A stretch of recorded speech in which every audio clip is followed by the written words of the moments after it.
Alright guys, sa mapagpalang umaga sa inyong lahat. Magandang araw. At dito na naman si Rob Trip. May isang reaction video tayo ngayon dito kay Rob Trip. Alright, don't forget to subscribe this channel, Rob Trip. Ayan, intro muna tayo guys.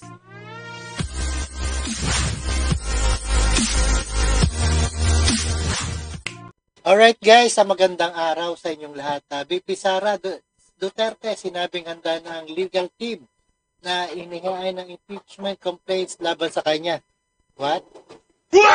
Ayan. Handa na si Sara Duterte ha. At labanan ang tatlong impeach sa kanya.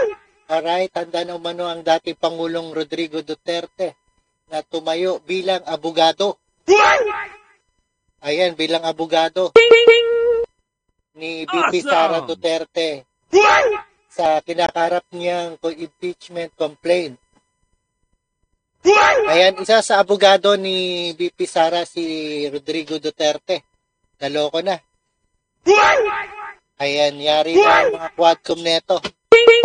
Alright, panoorin po natin and without further ado, dito sa Frontline. Alright, let's get it on. Duterte na tumayo bilang abogado ng anak niyang si Vice President Sara Duterte sa kinakaharap niyang impeachment complaint.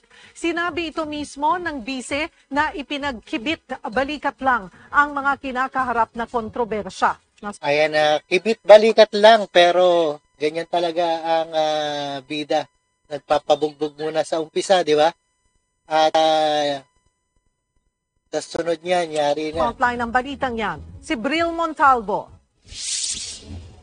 Mahabang pila ng mga namamasko sa pamilya Duterte ang dinatna ng News 5 kaninang madaling araw. Ang ilan nga sa kanila, sa kalsada na sinalubong ang Pasko.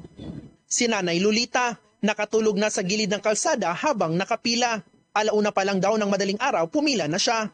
Naanad mo ng linya din naanad mig linya ba isa kang digong kang Duterte pinaskuhan ni Mayor ni President. Ayan, mga masko kaya maaga pa lang, no? Madaling araw pa lang na masko na ating mga kababayan dito sa ating Davao.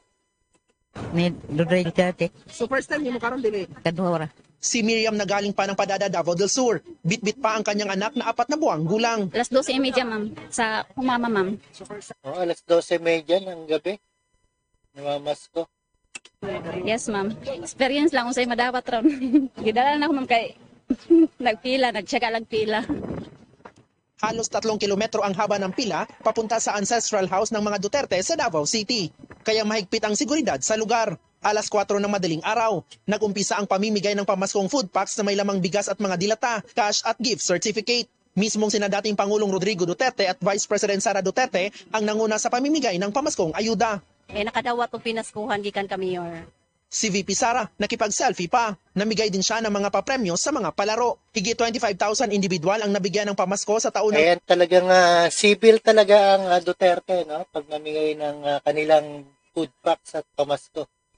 Ang tradisyong ito ng mga Duterte. Dito na natanong ang bise sa mga kaliwat kanang isyong kinakaharap niya. Kabilang na ang pagbaba ng kanyang trust at approval rating sa pinakaunang survey ng Pulse Asia. Magpadayon gihapon mo ang opisina, ang Office of the Vice President, and of course ako, sa pagserbisyo sa ato ang mga kababayan ug paniguraduhon namo nga amo pang mas pakusgon ang amo ang mga proyekto para sa ato ang mga kaigsuonang Pilipino.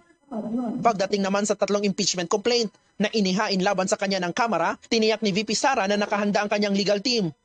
Ayan, nakahanda na ang legal team ni Sara Duterte sa inihain na complaint laban sa kanya. At subaybayan po natin yan. Tanga rin daw ang ama niyang si dating Pangulong Digong na maging isa sa kanyang mga abogado. He'll be one of the lawyers for all the cases. Isa sa abogado ay si dating President Rodrigo Duterte laban sa complaint sa impeachment. And he's preparing his documents karon sa IDP so that he can sign as a lawyer of good standing. Muli rin siyang nanindigan na wala siyang nilabag na batas at walang ginagawang illegal sa paggasto sa confidential funds ng Department of Education at ng Office of the Vice President. Siyempre, sa makita nato karon na wala na may rule of law, no? So, pag naang kaso, amo alang yapong atubangon. Nagbabalita mula sa Alright guys, ayan, napakinggan at napanood po natin ang ating reaction video dito kay Rob Trip. And see us again sa ating the next one, sa ating reaction video. At subaybayan po natin ang complaint laban kay BP Sara. Paano ilampaso ni Sara at kanyang ama na si President Rodrigo Duterte at ibang pang mga abogado. At malalaman natin na susunod na laban sa inihaing impeachment dito sa hearing. Alright, maraming salamat sa inyong lahat and peace out.